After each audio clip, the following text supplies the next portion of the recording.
Hello guys, எல்லாருக்கும் வணக்கம். நான் உங்க ஹரிகரன் ஃப்ரம் மணிமீஸ் ஒரு புடிச்சல். இன்னைக்கு நம்ம பார்க்க இருக்கிறது இந்த ஸ்டெயின்ஸ் கேட் சீசன் 1 எபிசோட் 11. இந்த எபிசோட பார்க்கறதுக்கு முன்னாடி ப்ரீவியஸ் எபிசோட் பார்த்துருவாங்க, அப்பதான் இதோட கண்டினியூட்டி புரியும். இல்லைனா உங்களுக்கு சுத்தமா புரியாது. நம்ம சேனலை சப்ஸ்கிரைப் பண்ணாலும் சப்ஸ்கிரைப் பண்ணிக்கோங்க. உங்க வேல்யூபிள் கமெண்ட்ஸை கமெண்ட் செக்ஷன்ல தட்டி விடுங்க. வாங்க வீடியோக்குள்ள போலாம்.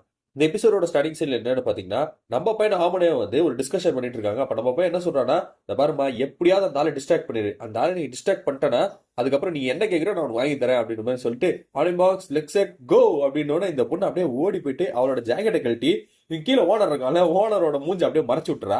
மறைச்சு விட்டு அடுத்த செகண்ட் நம்ம பைபிள் என்ன பண்ணா, டே ஆரம்பிக்கடா அப்படின்ற மாதிரி சொல்றான். மேல அவனுக்கு மிஷினை ஸ்டார்ட் பண்றான். மிஷினை ஸ்டார்ட் பண்ணணும் என்ன ஆகுதுன்னா, இருக்கிற இடம் எல்லாமே வந்து பாத்தீங்கன்னா பயங்கரமான ஷேக் ஆயிட்டு இருக்கு.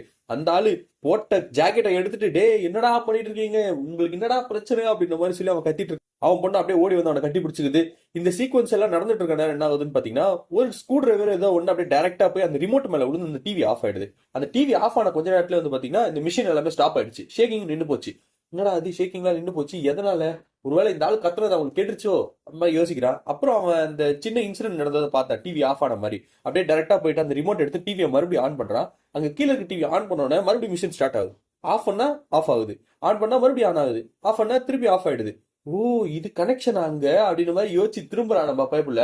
ஓனர் தான் ஆல்ரெடி ரெடியா இருக்கானே, இவன் இந்த மாதிரிலாம் பண்ணிருக்கான், சரியான காண்டில் இவனை போட்டு சாத்திட்டான் நம்ம ஆளு. இந்த ஓனரு நம்ம பைப்புல பயங்கரமா அடி வாங்கிட்டு மேல வந்து படுத்து கிடக்குறான். எல்லாரும் வந்து ஐயோ பாவமே அப்படின்ற மாதிரி சொல்லி பாத்துட்டு இருக்காங்க. அப்ப இவன் எல்லாத்தையும் எக்ஸ்பிளைன் பண்ணிட்டு இருக்கான். என்னன்னா, கீழே இருக்க டிவிக்கும் நமக்கும் வந்து செம்ம கனெக்ஷன் இருக்கு. நம்ம டிவைஸ் ஒர்க் ஆகுறதே கீழே இருக்க டிவியால தான். கீழே இருக்க டிவி ஆஃப் பண்ணா நம்மளால அந்த டிவைஸ் யூஸ் பண்ண முடியாது அப்படின்ற மாதிரி சொல்லிட்டு இருக்கான் நம்ம பைப்புல. இதெல்லாம் கேட்ட கியூரஸ் வந்து, சரி ஓகே அது ஒரு பக்கம் இருக்கட்டும், நான் இப்போ ஒரு பயங்கரமான ஒரு விஷயத்த கண்டுபிடிச்சிருக்கேன் அப்படின்ற மாதிரி ஒரு விஷயத்த சொல்றேன். நீ தான் சொல்றிய பாஸ்ட்டுக்கு ஒரு ஆள் அனுப்பணும், அதுக்கான பிளான் பண்ணணும்னு சொல்லிட்டு. ஆனா அந்த மாதிரி நம்மளால பண்ண முடியாது. அதுக்கு பதிலா ஒரு சின்ன விஷயத்த நான் கண்டுபிடிச்சிருக்கேன். என்னன்னு பார்த்தா, இப்போ நம்ம உடம்புல இன்ஃபர்மேஷன் பிரெயின்ல இருந்து எப்படி போகும்னா, நம்மளோட நோஸ் வழியா தான் போகும். அது ஒரு மெசேஜ் மாதிரி போயிட்டு இருக்கும். ஸோ அதே மாதிரி சேம் திங் நம்ம என்ன பண்ணோம்னா, நம்மளோட மெசேஜஸ் எல்லாத்தையுமே, அதாவது நம்ம என்ன வந்து இன்ஃபர்மேஷன் வந்து நம்மளோட உடம்புக்கு டிரான்ஸ்ஃபர் பண்றோமோ அதே சேம் இன்ஃபர்மேஷன்ஸை நம்ம வந்து என்ன பண்ணுவோம்னா இந்த டிவைஸ் மூலமா அனுப்பி அப்படியே மெசேஜ் மூலமா பாஸ்ட்டுக்கு நம்ம கொடுத்துடலாம் அப்படின்ற மாதிரி சொல்லி இவங்க பிளான் பண்றாங்க. இந்த மாதிரி பண்ணணும்னா இதுக்கு பயங்கரமான ரிசர்ச் ஒர்க் தேவைப்படும், எல்லாமே தெரியணுமே அப்படின்ற மாதிரி சொல்றப்போ கிறிஸ் என்ன சொல்றாங்கன்னா, ஹியூமன் பாடியோட கம்ப்ளீட் ரிசர்ச் நான் தான் பண்ணிட்டு இருக்கேன், நான் பயங்கரமா ப்ராஜெக்டும் பண்ணியிருக்கேன் இது ரிலேட்டடா. ஸோ அதனால வந்து என்னால இது பண்ண முடியும், இதுக்கான எக்ஸ்பெரிமெண்ட் ப்ராசஸ் எல்லாத்தையுமே ஸ்டார்ட் பண்ணலாம். ஆனா அது பண்றதுக்கு எனக்கு நிறைய டிவைஸ் தேவைப்படுது, அந்த டிவைஸ் எல்லாம் போயிட்டு முதல்ல வாங்கிட்டு வாடான்னு சொல்லிட்டு எல்லாத்தையும் எழுதி கொடுத்துட்டு இருக்கா.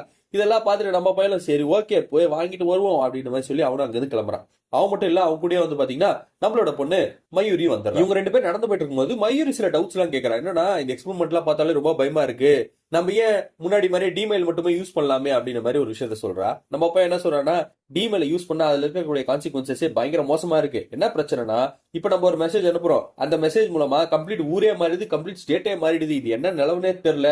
இன்கேஸ் ஒரே இண்டிவிஜுவலுக்கு எல்லா மெமரியும் நம்ம கொடுத்தோம் அப்படின்னா இப்ப அவன் வந்து சேஞ்சஸ் வந்து ரொம்ப கம்மியா தான் பண்ணுவான். சோ அதனால வந்து அதுக்கேற்ற மாதிரி பிளான் பண்ணி நம்ம பண்ணலாம் அப்படின்ற மாதிரி சொல்றப்போ, சரி ஓகே, இருந்தாலும் எனக்கு இன்னொரு டவுட் இருக்கு. என்னன்னா, இப்போ ஃபார் எக்ஸாம்பிள் நம்ம ரெண்டு பேரும் ஒரு கான்வர்சேஷன் பண்ணியிருக்கோம். இந்த கான்வர்சேஷன் எல்லாத்துக்குமே வந்து பார்த்தோன்னா எனக்கு ஞாபகம் இருக்கு. இன்கேஸ் நான் இது எல்லாத்தையுமே வந்து பாஸ்ட்டுக்கு அந்த மெமரி அனுப்பிட்டேன் அப்படின்னா இதே சேம் இன்சிடென்ட் திருப்பி நடக்காது அப்படின்ற மாதிரி சொல்றப்போ, ஆமா கண்டிப்பா நடக்காது. ஏன்னு சொன்னா, உனக்கு இந்த இன்சிடென்ட்ல ஆல்ரெடி நடந்துருச்சு, எனக்கு இந்த இன்சிடென்ட் எதுவுமே நடக்கல. சோ அதனால என்கிட்ட நீ அதை பத்தி டிஸ்கஸே பண்ண மாட்டேன் அப்படின்ற மாதிரி ஒரு விஷயத்த சொல்லவும், ஓகே அதுக்கப்புறம் இவங்களுக்கு ஒரு கிளாரிட்டி வந்துருச்சு. அந்த டைம்ல இவங்கள பாக்குறதுக்கு ஒரு ஆள் வராங்க. யாருன்னு பாத்தீங்கன்னா அது கீரியு வந்தோடனே உடனே இந்த பொண்ணு ஓடி போய் பாக்குறாங்க. கீரியு எப்படி இருக்கு அப்படின்னு மாதிரி சொல்லி அவகிட்ட பேசிட்டு இருக்கா. அதே நம்ம பையனும் ஓகே என்னப்பா ரொம்ப நாள் ஆச்சு பார்த்து எப்படி இருக்கு அப்படின்னு மாதிரி சொல்லி நம்ம பையனும் கேட்டுட்டு இருக்கான். ஆக்குபே அந்த பொண்ணு என்ன சொல்றான்னா, இன்னும் டைம் மிஷின் ரிலேட்டடா இருக்கக்கூடிய ரிசர்ச்சை கண்டினியூ பண்றீங்களா இல்லையா அப்படின்னு மாதிரி சொல்லி மெசேஜ் பண்ணிட்டு இருக்கா. இதெல்லாம் பார்த்துட்டோன்னே உடனே மயூரி என்ன சொல்லிட்டு இருக்கான்னா, இல்ல நாங்கெல்லாம் இப்ப அட்வான்ஸா போயிட்டோம், இப்ப டிவைஸ் வச்சு டிமெயில் அனுப்புறதை விட இப்ப நாங்க இன்ஃபர்மேஷனே பிரெயின் டு பிரெயின் வேவ்ஸ்ல அனுப்புறோம் அப்படின்ற மாதிரி சொல்லவும், இந்த பொண்ணு சரியான இன்ட்ரெஸ்ட். நம்ம பையன் கத்துறான், பப்ளிக் பிளேஸ்ல இந்த மாதிரிலாம் பேசக்கூடாதுன்னு உனக்கு தெரியாதா, யாராவது கேட்டா என்ன பண்ணுவானுங்க தெரியுமா உனக்கு அப்படின்னு மாதிரி சொல்லி அவளை பயங்கரமா திட்டிட்டு இருக்கா. மயூர் என்ன சொல்றான்னா, இவளும் ஒன்னா அந்த லேப் மெம்பர் தானே, ஏன் இது சொல்லக்கூடாதுன்னு சொல்ற அப்படின்னு மாதிரி சொல்றப்போ, இந்த பொண்ணு வந்து மறுபடியும் சில விஷயங்கள் எல்லாத்தையுமே கேட்டுட்டு இருக்கா. என்னன்னா, நிஜமாலே அனுப்ப முடியுமா அப்படின்னு மாதிரி சொல்லி கேட்கிறப்போ, நம்ம பையன் என்ன சொல்றான்னா, இந்த பாருமா அது ரொம்ப ரிஸ்கான ஃபேக்டரி, இன்கேஸ் அனுப்புனாலும் அவங்க உயிரோட இருப்பாங்களா இல்லையான்னு கூட நமக்கு தெரியாது அப்படின்னு மாதிரி சொல்றப்போ, இந்த பொண்ணு அப்படியே அமைதியா போயிடுவா. என்ன ஆச்சுனே தெரியல, வந்து ஒரு மாதிரி அப்சஸ்டாவே அப்படியே சுத்திட்டு இருக்கா. நம்ம பசங்க ரெண்டு பேரும் அப்படியே நடந்து போயிட்டு இருக்காங்க. இவங்க நடந்து போயிட்டு இருக்க நேரம் என்ன ஆகுதுன்னு பாத்தீங்கன்னா, இப்போ புதுசா இன்னும் ரெண்டு பேர் வராங்க. யாருன்னு பாத்தீங்கன்னா, ஹவுஸ் ஓனர் இருக்கால அவரோட பொண்ணும் ஆமனையும் வரா. சோ இவங்க ரெண்டு பேரும் வந்து ஆமனை பாத்தீங்கன்னா அந்த ஜாக்கெட் எல்லாம் இல்லாம அப்படியே ஒரு மாதிரி சப்போர்ட்டஸை போட்டு வந்துட்டு இருக்கா. நம்ம பையன் கேட்கறான், என்னப்பா உனக்கு பிரச்சனை, இந்த சப்போர்ட்டர்ஸ் போட்டு சுத்திட்டு இருக்கிற அப்படின்ற மாதிரி சொல்லி கேட்கறான். இல்ல அந்த ஆள் ஜாக்கெட்டை பிடிங்கி வச்சுக்கிட்டான், என்கிட்ட இருக்கிறது ஒரே ஜாக்கெட், அது இல்லாம நான் என்ன பண்றது, அதனாலதான் இப்படியே சுத்திட்டு இருக்கேன் அப்படின்ற மாதிரி சொல்லிட்டு இருக்கா. சரி ஓகே, பாக்குறவனுங்க எல்லாம் பயங்கரமா பாத்துட்டு இருக்காங்க. முதல்ல ஏதாவது ஜாக்கெட் வாங்கி போடு, இல்லைன்னா என் மேல கோட்டு கிடக்கும், ஏதாவது ஒன்று போட்டுக்கோ அப்படின்ற மாதிரி சொல்றான் நம்ம பைப்ல. இப்ப ஏன் இந்த மாதிரி வந்து மீட் பண்ண வந்தீங்க அப்படின்ற மாதிரி சொல்லி கேட்கிறப்போ இந்த சின்ன பொண்ணு என்ன சொல்றான்னா, இந்த மாதிரி நான் உங்ககிட்ட சாரி கேட்கலாம் தான் வந்தேன், ஏன்னா எங்க அப்பா அவங்கள ரொம்ப அடிச்சிட்டாரு, அது எனக்கு ரொம்ப கஷ்டமாயிடுச்சு, அதுக்காக தான் வந்தேன் அப்படின்னு சொல்றப்போ, பரவாயில்லம்மா, உங்க அம்மாவோட ரத்தம் தான் அவனுக்கு ஓடுதுன்னு நினைக்கிறேன், உங்க அப்பாவோட ரத்தம் ஓடல, அந்த ஆளு சனியா புச்சமாவன் அப்படின்னு மாதிரி சொல்லிட்டு இருக்கான். அதே மாதிரி இன்னொரு விஷயமும் சொல்றான், என்னன்னா உங்க அப்பா யாருன்றது எனக்கு தெரியும், இத்தனை நாளா நான் வாடகை இருக்கேன்ல, எனக்கு அந்த ஆளை பத்தி தெரியும், அந்த ஆள் அடிச்சான்றதுக்காக எனக்கு கோவம்லாம் கிடையாது, வருத்தமும் இல்லை அப்படின்னு மாதிரி சொல்றப்போ சரி ஓகே அப்படின்னு மாதிரி சொல்லி இவங்களுக்குள்ள டிஸ்கஷன் நடந்துட்டு இருக்கு. அந்த டைம்ல மயூரி வந்து எனக்கு காஸ்ட்லிக்கு வேலை இருக்கு, நான் கிளம்புறேன், நான் ட்ரெஸ் எல்லாம் வாங்கணும்னு சொல்லிட்டு அவங்க அங்கிருந்து போயிடுறா.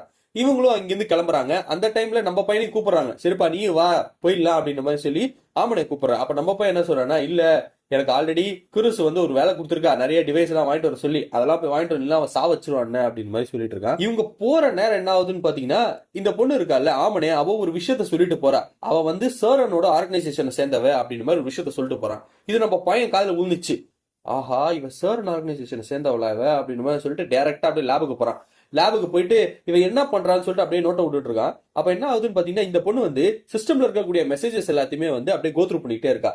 யாருன்னா நம்ம குருசு இதை பார்த்துட்டே இருக்கும்போது பின்னாடியே போய் உட்காந்து பார்த்துட்டு இருக்கா, என்னதான் இவ பண்றா அப்படின்னு மாதிரி சொல்லி பார்த்துட்டு இருக்கும் போது, நம்ம எல்லா மெசேஜஸும் நீ எடுத்துட்டியா அப்படின்னு மாதிரி சொல்லி கேட்கறா. எல்லாமே பார்த்துட்டு தானே இருக்கா அப்படின்னு சொன்னா டக்குன்னு எல்லாத்தையும் ஆஃப் பண்ணிட்டு, ஏய் நீ எவ்வளவு நேரமா இங்க இருக்க அப்படின்னு மாதிரி சொல்லி கேட்டு இருக்கா. நான் ரொம்ப நேரமா இங்கதான் இருக்கேன், எனக்கு ஒரு விஷயம் எல்லாமே தெரிஞ்சு போச்சு, நீ யாரு, என்ன பண்ணிட்டு இருக்க, உனக்கு என்னென்னலாம் நடக்குது, இந்த விஷயத்துல யாருக்கிட்டையும் சொல்லாம அப்படியே நீ மறைச்சு வச்சிருக்கிய, அது எல்லாமே எனக்கு தெரிஞ்சிச்சு அப்படின்னு மாதிரி சொல்லிட்டு இருக்கா. உடனே அவளும், டேய் இது யாருக்கும் தெரியக்கூடாதுதான் நினைச்சேன், ஆனா உனக்கு தெரிஞ்சிச்சு, யாருக்கிட்டையும் இதை பத்தி சொல்லாத அப்படின்ற மாதிரி சொல்றான். யாருக்கிட்டையும் ஏன் சொல்லாம இருக்கணும், இது உன் ரெசியூம்ல போடலாம், உன்னோட மேகசின்ல போடலாம், எவ்வளவு பெரிய பேர் இது, எவ்வளவு காசு வரும் உனக்கு, என்னமா நீ இப்படி இருக்க அப்படின்ற மாதிரி சொல்லிட்டு அவன் வந்து உட்காந்து ஏதோ சாப்பிட்டுட்டு இருக்கான். அந்த டைம்ல இந்த பொண்ணு, இந்த பாரு யாருக்கிட்டையும் இதை பத்தி எதுவும் சொல்லாத, இந்த விஷயம் உனக்குள்ளே வச்சுக்கோ அப்படின்ற மாதிரி சொல்றான். நல்ல வேலை ஆமனே பொண்ணு எல்லாத்தையுமே சொல்லிட்டா, நீ சரண் கிட்ட தான் வேலை செய்யறேன்னு சொல்லிட்டு அப்படின்னு சொல்லவும், சரண் கிட்ட வேலை செய்யறேன்னா நான் ஏன்டா அங்க வேலை செய்ய போறேன், எனக்கு ஆக்சுவலி இன்ட்ரெஸ்ட் இங்கே தான், சரண் யாருன்னு எனக்கு தெரியாது அப்படின்னு மாதிரி சொல்றான். சும்மா நடிக்காத, எனக்கு எல்லாம் தெரியும் அப்படின்னு மாதிரி சொல்றப்போ இவன் வந்து ஒரு எக்ஸ்பிளனேஷன் கொடுக்குறான். என்னன்னா, சரணை பத்திலாம் எனக்கு தெரியாது, நான் ஏன் சிஸ்டர் ஒன்றுன்னு உனக்கு தெரியும் அவ்வளவுதானே, நீ கூட வெளில வா, நான் உனக்கு எல்லா விஷயத்தையும் சொல்றேன்னு சொல்லிட்டு நம்ம பையனை கூட்டு போறா. கூட்டு போயிட்டு அவ ஒரு சில விஷயத்துல எக்ஸ்பிளைன் பண்ணிட்டு இருக்கா. அதாவது இவளுக்கு அவங்க அப்பானா ரொம்ப பிடிக்கும், ஆனா அவங்க அப்பாக்கும் இவ்வளவு ஒரு பொண்ணா ரொம்ப பிடிக்குமே தவிர ஒரு சயின்டிஸ்டா அவங்க அப்பாவுக்கு அவளை சுத்தமா பிடிக்காது. ஏன்னு சொன்னா, சின்ன வயசுல இருந்து பார்த்தா இவங்க அப்பா வந்து ரொம்ப சயின்ஸ் ரிலேட்டடா இந்த பொண்ணை பேசிட்டே இருப்பாங்க. ஒரு 9 வயசுக்கு அப்புறம் என்ன ஆகும்னா, இந்த பொண்ணு சயின்ஸ் எல்லாமே புரிய ஆரம்பிச்சிச்சு. சோ அவ என்ன பண்ண ஆரம்பிப்பானா, அவங்க அப்பாவை அடிக்கடி மீட் பண்ண முடியாது, ஆனா அவருக்கு ஒரு மெயில் மாதிரி ஒரு விஷயத்தை அனுப்பிச்சிட்டே இருப்பா. இந்த மாதிரி வந்து நான் இதெல்லாம் எக்ஸ்பிளைன் பண்ணிருக்கேன் அப்படின்னு மாதிரி சொல்லி அனுப்புறப்போ அவங்க அப்பா இதெல்லாம் பார்த்துட்டு ரொம்பவே இன்ஸ்பயர் ஆகி அவளுக்கு வந்து எல்லாத்துக்குமே ரிப்ளை கொடுத்துட்டே இருப்பாரு. இந்த மாதிரி சீக்வன்ஸ் நடந்துகிட்டே இருக்கும்போது சடனா ஒரு டைமுக்கு அப்புறம் அவங்க அப்பா ரிப்ளை பண்றதே விட்டு, இந்த ரிப்ளை பண்ண விட்டோட இந்த பொண்ணுக்கு என்ன பண்ணனே தெரியல, அவ ஒரு மாதிரி ரொம்ப அப்செட்டாவே ஆயிட்டா. சரி ஓகே, இதுக்கப்புறம் நம்ம அப்பா நமக்கு ரிப்ளை பண்ண மாட்டாருன்னு சொல்லிட்டு அவரோட ப்ராஜெக்ட் எல்லாத்தையுமே அவ எடுத்து எக்ஸாமின் பண்ண ஆரம்பிக்கிறா. அவர் இத்தனை வருஷமா பண்ணக்கூடிய எல்லா ப்ராஜெக்ட்டுமே அப்படி பண்றப்ப என்னன்னா, அவர் ப்ராஜெக்ட்ல நிறைய தப்புகள் இருக்கு, அது எல்லாத்தையும் அவ கண்டுபிடிச்சு எல்லாருக்கும் எடுத்து நிரூபிக்கிறப்போ அவருக்கே ரொம்பவே அசிங்கமாகுது எல்லாரும் முன்னாடியும். ஏன்னா அவர் பண்ண ப்ராஜெக்ட் வந்து எல்லாருமே யூனிக்னு நினைச்சிட்டு இருந்தாங்க, ஆனா அது யூனிக் இல்ல, அதுல நிறைய பிரச்சனைகள் இருக்குன்றதை இவ கண்டுபிடிச்சிட்டா. அவர் ப்ராஜெக்ட் எல்லாத்துலயுமே வந்து பயங்கரமான ஒரு ஹோல்ஸ் இருக்குன்றதை கண்டுபிடிச்சதுனால அவர் வந்து ரொம்ப அப்செட் ஆயிட்டார். நீ வந்து எனக்கு பொண்ணே கிடையாது, நீ இல்லாம நான் ரொம்ப நல்லா இருந்தேன், நீ எனக்கு ஏன் தான் வந்தேன்னு தெரியல, என் லைஃப்ல எல்லாமே நாஸ்தி ஆயிடுச்சு அப்படின்னு மாதிரி சொல்லி அவளை பயங்கரமா வெறுத்துட்டாங்க. அதனால இவன் என்ன முடிவு பண்ணிருக்கான்னா, அதாவது ஒரு பொண்ணா அவங்க அப்பா கூட க்ளோஸா இருக்க முடியல, ஆஸ் அ சயின்டிஸ்டா பார்த்தா ஒரு ரைவரியா இருக்காங்க ரெண்டு பேரும். ஸோ அதனால இன் கேஸ் இந்த டைம் மிஷினை கண்டுபிடிச்சு இந்த மெமரி வேவ்ஸ் அனுப்ப முடியும் அப்படின்னா, அதுக்கப்புறமா நான் எங்க அப்பா கிட்ட வந்து நான் ஒரு சயின்டிஸ்ட் மாதிரி எதையும் ப்ரூவ் பண்ண மாட்டேன், நான் ஒரு சாதாரண பொண்ணா ஒரு அப்பாவுக்கு ஒரு மகளா நான் இருந்துட்டு போயிடுவேன், நான் ஹாப்பியா இருந்துருவேன், இதுக்காக தான் நான் இது எல்லாத்தையுமே பண்ணிட்டு இருக்கேன் அப்படின்னு சொல்றப்போ நம்ம பையன், ஓகே நான் கூட கொஞ்ச நேரத்தில் நீ சரண் ஆர்கனைசேஷன் நினைச்சிட்டேன், சரி பரவாயில்ல, உங்க அப்பாக்காக தான் நீ பண்ணணும்னு நினைக்கிறேன், ஒன்றும் பிரச்சனை இல்லை அப்படின்ற மாதிரி சொல்றப்போ நான் கண்டிப்பா சொல்றேன், நான் வந்து எங்க அப்பா கூட போய் ரீச் ஆவேன், இந்த டைம் மிஷினை கண்டுபிடிச்சிட்டு அவர் கூட அப்படியே சந்தோஷமா வாழுவேன் அப்படின்ற மாதிரி ஒரு விஷயத்த சொல்லிட்டு இருப்பா. உடனே நம்ம பையக்குள்ள மேலே ஏறி போயிட்டு என்ன சொல்லுவானா, இந்த பாருமா, இந்த ப்ராஜெக்ட் வந்து இனிமேல் நம்ம டிஸ்கண்டினியூ பண்ணுன்ற தாட்டே இருக்கக்கூடாது, இந்த ப்ராஜெக்டை நம்ம 100% பண்ண போறோம், ஆஸ் அ லேப் மெம்பரா உனக்கு வந்து எல்லாம் நல்லதே நடக்கணும், அதுக்கு நான் ரெஸ்பான்சிபிள், ஸோ அதுக்காக நான் என்ன சொல்றேன்னா, நீயும் நானும் போய் உங்க அப்பாவை பார்க்க போறோம். உங்க அப்பாவை பார்த்து அவர்கிட்ட எல்லாத்தையுமே பேசி உங்களோட பஞ்சாயத்தை ஃபர்ஸ்ட் நான் முடிச்சு வைக்கிறேன். முடிச்சு வச்சாதான் நீ இதுல இன்னும் நல்லா ஃபோக்கஸ் பண்ண முடியும் அப்படின்ற மாதிரி சொல்லி நம்ம பைபிள்ல சொல்லிட்டு இருக்கா. இதெல்லாம் பார்த்தோன்னா இந்த பொண்ணுக்கு வந்து, ஏய் எப்படா நீ இவ்வளவு நல்லவனா மாறின, ரொம்ப நல்ல பையனா இருக்கே அப்படின்ற மாதிரி சொல்லிட்டு இருக்கா. பாருமா, என் லேப் பீப்புளுக்கு ஏதாவது ஒரு பிரச்சனைனா அது நான் தான் பாத்துக்கணும், வேற யாரும் பாத்துக்க மாட்டாங்க. சோ அதனால நம்ம கிளம்பலாம் அப்படின்ற மாதிரி சொல்றா. அப்படியே இவங்க 2 பேரும் அங்கிருந்து கிளம்பி டைரக்டா இவங்களோட லேபுக்கு வந்துடுறாங்க. லேபுக்கு வந்தோடனே என்ன ஆகுதுன்னு பாத்தீங்கன்னா, நம்ம பைப்புல கிடைக்கிறதெல்லாம் எடுத்து தின்னுட்டு இருக்கான். இதை பார்த்தோட இந்த பொண்ணுக்கு, ஏய் என்னடா கிடைக்கிறது எல்லாத்தையும் எடுத்து தின்னுட்டு இருக்கா, அது என்னோட புட்டிங்கிறா அப்படின்ற மாதிரி சொல்லிட்டு இருக்கா. உன்னோட புட்டிங்க, இதுல எங்க நேம் எழுதி வச்சிருக்கு, அதுல நேம் எழுதி இருக்க பாடுறா அப்படின்ற மாதிரி சொல்றா. நான் இது பிராண்ட் நேம்ல நினைச்சேன், ஓ நேம்னு எனக்கு எப்படி தெரியும் அப்படின்ற மாதிரி சொல்லி தின்னுட்டு இருக்கா. இப்ப பாத்தீங்கன்னா நம்ம மயூரி வரா, காஸ்பிளேக்கு தேவைப்படக்கூடிய எல்லா யூனிஃபார்மையும் எடுத்துட்டு வந்துட்டு இருக்கா. இதை பார்த்தோன்னே இந்த பொண்ணு கேட்கறா, எதுக்குமா இவ்வளவு திங்ஸ் எடுத்து வந்துட்டு இருக்கா அப்படின்னு கிறிசு கேட்கறா. இந்த பொண்ணு என்ன சொல்றான்னா, இல்ல நான் இன்னைக்கு இங்கதான் நைட் ஸ்டே பண்ணலான்னு இருக்கேன், ஏன்னா இது எல்லாத்தையுமே நான் ட்ரை பண்ணணும் அப்படின்னு சொல்றப்போ, நைட் ஸ்டேவா, இங்க பசங்களா இருக்காங்க, எப்படி நீ நைட் ஸ்டே பண்ணுவ அப்படின்ற மாதிரி சொல்றா. மயூரி என்ன சொல்றேன்னா, அதான் நீ இருக்கியே, நீ இருக்கேன்னு எங்க அம்மா அப்பா கிட்ட சொல்லிட்டேன், அதனாலதான் நான் இங்க ஸ்டே பண்ண போறேன் இன்னைக்கு அப்படின்னு சொல்றப்போ, சரி ஓகே நானும் இங்க ஸ்டே பண்றேன், ஒன்னும் பிரச்சனை இல்ல அப்படின்ற மாதிரி சொல்லிட்டு நம்ம பையனை வெளில அனுப்பிச்சு விடுறாங்க. எதுக்குன்னா, கிறிசுவோட சாப்பாடுலாம் எடுத்து சாப்பிட்டான்ல, அதனால நீ எனக்கு தேவைப்படக்கூடிய எல்லாத்தையும் வாங்கிட்டு வான்னு சொல்லி வெளில அனுப்பிச்சு விட்டாங்க. நம்ம பையனும் வெளில போயிட்டு எல்லாத்தையுமே தேடிட்டு இருக்கான். அப்போ இவன் டிமாண்ட் பயங்கரமா வச்சுட்டு இருக்கா, சாப்பாடுக்கு தேவைப்படக்கூடிய எல்லா பொருளும் எல்லாத்தையும் எடுத்து நம்ம பைப்புல டப்பால போட்டுக்கிட்டே இருக்கான். அந்த டைம்ல அவனுக்கு இன்னொரு ஒரு மெசேஜ் வருது. இவளுக்கு வேற வேலையே கிடையாது, சும்மா மெசேஜ் போட்டு சாவடிச்சிட்டு இருக்கா. இப்ப என்ன டிமாண்ட் வச்சிருக்கான்னு தெரியலையே அப்படின்ற மாதிரி சொல்லி நம்ம பைப்ல மெசேஜ் பாக்குறப்போ, இதுக்கு முன்னாடியே ஒரு அன்னோன் ஐடியில இருந்து மெசேஜ் வந்துருந்துச்சுல, அதே மாதிரி இப்போ ஒரு மெசேஜ் வந்திருக்கு. என்னன்னா, உனக்கு நிறைய விஷயங்கள் தெரிஞ்சிருச்சு அப்படின்ற மாதிரி சொல்லி மெசேஜ் வந்திருக்கு. கீழே ஒரு அட்டாச்மெண்ட் இருக்கு, அந்த அட்டாச்மெண்ட் ஓபன் பண்றான். அதுல அட்டாச்மெண்ட்ல பார்த்தா ஒரு வெட்டின தலையோட தலையில அப்படியே ரத்தம் தெரிச்சு ஒரு மாதிரி ஒரு உருவம் இருக்கு. இதை பார்த்தோன்னா செம்மையா பயப்படுறான். என்னடா இது இந்த மாதிரிலாம் நடக்குது, நம்மள மிரட்டுறதுக்காக இது பண்றாங்களா, எதுக்காக இது பண்றாங்கன்னே தெரிய மாட்டேங்குது அப்படின்ற மாதிரி சொல்லி நம்ம பைப்ல சுத்தி பாக்குறான். எதுவுமே ஐடியா இல்ல. சரி ஓகே, இப்ப லேப்ல இருக்கிற ஆள் யாருன்னு பாத்தீங்கன்னா மயூரி இருக்கா, இந்த பொண்ணு இருக்கா. முதல்ல அவங்களுக்கு என்னன்னு சொல்லி கேட்போம்னு சொல்லி போன் எடுத்து பண்றான். போன் பண்ணா போன் எடுக்கவே இல்லை. ஐயோ ஏதோ ஆயிடுச்சு, அவங்களுக்கு என்ன நடந்துச்சு தெரியல அவங்களுக்கு சொல்லி எல்லாத்தையும் கீழே போட்டு அப்படியே அலர் அடிச்சு ஓடுறான். மயூரின்னு கத்திக்கிட்டே போறான். ஏன்னு சொன்னா இன்னும் ஒரு பயம் இருக்கு, கிறிஸ்து வேணா சாரனோட ஆர்கனைசேஷன்ல சேர்ந்தவளா இருக்கலாம்னு சொல்லிட்டு, அவங்க ஏதாவது ஒன்று ஆயிடுச்சுன்னா என்ன பண்றதுன்னு தெரியலன்னு சொல்லிட்டு நம்ம பைபிள் அடிச்சுட்டு ஓடுறான். அலர் அடிச்சுட்டு ஓடி போய் கதவை அப்படியே திறக்க முடியாம திறந்து உள்ள போய் பார்த்தா யாருமே இல்லை, அப்படியே ஒரு மாதிரி இருட்டா இருக்கு லேபு.